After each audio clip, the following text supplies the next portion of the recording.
In my line of work as an FBI special agent, I've encountered my fair share of crime scenes and investigated the darkest corners of humanity. However, there's one case that still sends a chill down my spine. The tale of the abandoned murder mansion deep in the heart of the forest. Meet Dennis, a seasoned veteran of the FBI, now retired, who carries the weight of countless solved and unsolved cases. But of all the chilling narratives he's untangled, there's one that seems to be woven into the very fabric of his being. The haunting tale of a murder mansion. It all started with a series of gruesome murders that left the local law enforcement in a state of bewilderment. The victims, not connected by any discernible thread, were found with eerie symbols etched into their skin. It was a chilling spectacle that hinted at a dark undercurrent running through the heart of these crimes. As the body count increased, the investigation pointed us in the direction of a remote, almost forgotten part of the country. Nestled amidst the dense foliage of the forest, miles away from the nearest town, stood an old mansion, an architectural relic from a bygone era, with an aura of foreboding that was impossible to ignore. As Dennis and his team ventured towards the mansion, they could feel the air grow thick with an uncanny stillness. A stifling silence hung heavy around them, broken only by the occasional rustling of leaves. The mansion, though weathered by time, emanated a sense of malevolence that was enough to send shivers down even the most hardened of spines. The front door, slightly ajar, creaked ominously as they stepped inside. They were greeted by a haunting scene that seemed frozen in time. Dust-shrouded furniture hinted at a past life, while the oppressive stillness of the mansion whispered of dark secrets hidden within its walls. The trail led us to a remote area, miles away from civilization, where an old mansion stood hidden among the trees. Thus began the tale of the murder mansion, a tale that continues to haunt Dennis, sending chills down his spine even as he narrates his chilling encounter. The front door, hanging ajar, creaked ominously as we entered. A shroud of dust hung in the air, coating the once grand furniture in a ghostly pallor. The mansion, for all its decay, was a time capsule of sorts, a haunting tableau of a life that once was. But beneath the veneer of normalcy, the mansion held secrets that were far from ordinary. As we ventured further into the mansion, the oppressive silence was punctuated by our echoing footsteps. The air around us felt dense, as if imbued with a tangible dread that clung to our skin. Each room we explored seemed to hold its breath, watching us with unseen eyes. The victims, we soon discovered, all had ties to this mansion. Their connections were tenuous, obscured by time and secrecy, but undeniably present. The mansion seemed to reveal its secrets reluctantly, like a stubborn lock resisting a key. Room by room, we pieced together a chilling narrative. The victims weren't random. They were chosen. Each one had a role to play in a dark, twisted plot that was set in motion long before their deaths. The further we delved into the mansion, the more the atmosphere weighed on us. It was as if the mansion was aware of our intrusion, its unseen eyes watching our every move. The sense of dread that hung in the air was palpable, intensifying with each step we took deeper into its heart. We discovered a hidden passage that led us to a chamber, its walls adorned with arcane symbols and cryptic writings. The room was charged with an otherworldly energy, its air cold and still. Here, in this hidden sanctum, the mansion's dark secrets came to light. The murders, we realized, were not mere acts of violence. They were rituals, part of a larger, sinister ceremony. The mansion, in its eerie silence, was a testament to the horrors that had transpired within its walls. The victims, the rituals, the strange symbols, it all pointed to a chilling truth. We were standing in the heart of a murder mansion, a place where life was extinguished in the name of some dark, unknown purpose. The air grew heavier with every step, and I couldn't shake the feeling of being watched. This mansion, with its dark secrets and eerie atmosphere, was far from done revealing its mysteries. In a hidden chamber deep within the mansion, we discovered a room adorned with arcane symbols and ritualistic markings. The walls seemed to pulse with a malevolent energy, and the air grew colder. This was no ordinary room. It was a place of darkness, a place where the normal laws of nature seemed to bend and warp in the face of something far more ancient and terrifying. As we ventured further into the chamber, the haunting reality of our discovery began to take shape. The room was a shrine to the macabre, a testament to the twisted minds that had turned the mansion into a slaughterhouse. The symbols and markings, when translated, spoke of dark rituals and the summoning of entities best left in the shadows. In the center of the room, an altar stood, a gruesome tableau that froze the blood in our veins. A man's body, his eyes removed and ribcage splayed open like grotesque wings.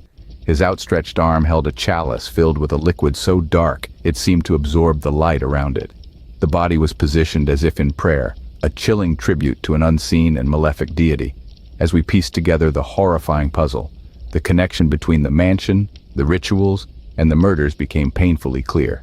Each victim had been a participant in the rituals. Their lives ended in a twisted ceremony to appease whatever dark forces the killers worshipped. On the floor, written in blood, was a single word that echoed through the silence. Master. A title? A name? We didn't know, but it was clear that this master was the key to understanding the horrific events that had unfolded within the mansion's walls. It was here that we pieced together the horrifying truth. The mansion had been a site of occult rituals, and the murders were part of a dark, twisted ceremony.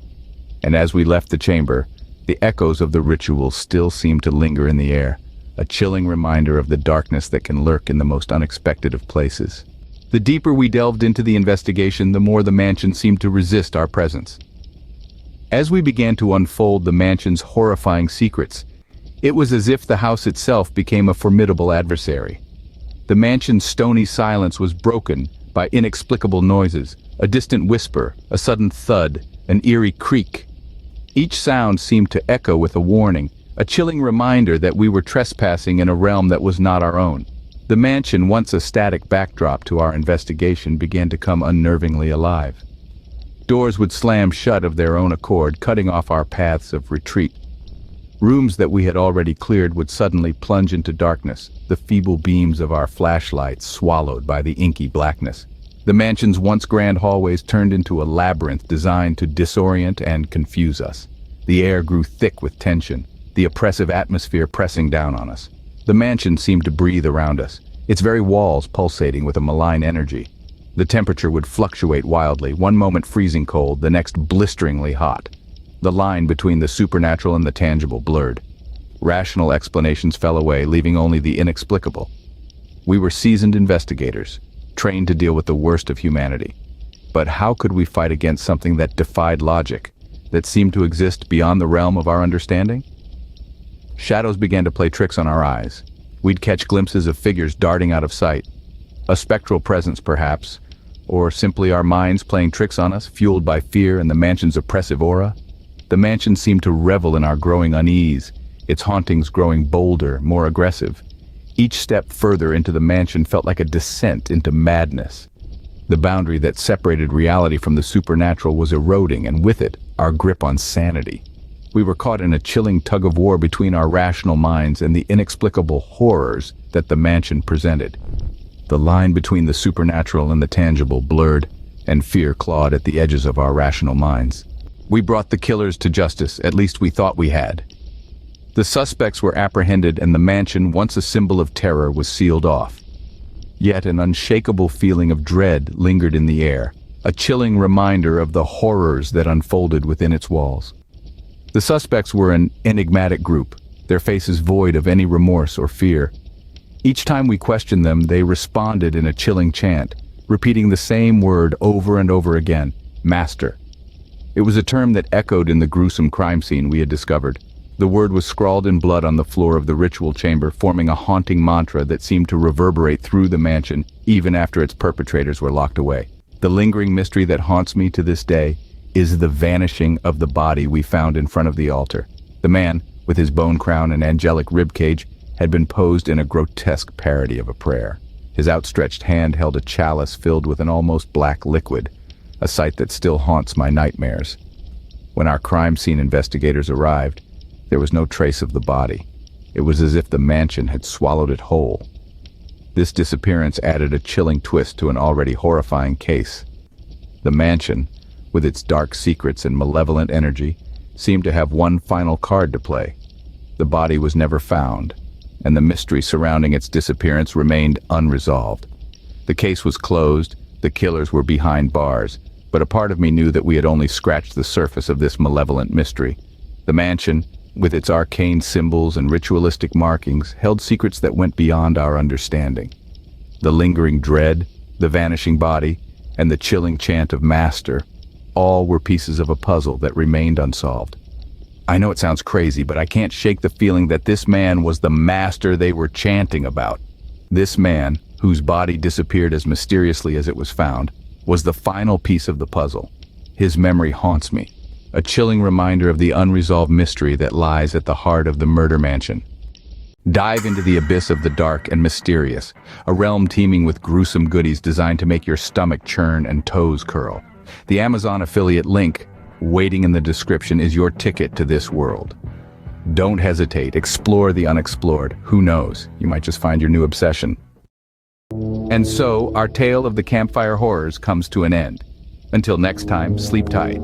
Before we part ways, dear viewers, remember to stay vigilant. The Campfire Horrors may have been extinguished for now, but the embers of the unknown always remain. As you lay down to sleep tonight, don't forget the lessons from our tale. Safety is but a fleeting moment in a world of unseen. So, if you've enjoyed this journey into the abyss, don't forget to ring that bell and smash that like button. Do it before the thing under your bed decides to pay you a visit. Oh, and keep those night lights on. You never know what might be lurking in the dark. Thank you for embarking on this terrifying adventure with us. Until our paths cross again in another tale of the unknown. Goodbye and sweet dreams, if you can.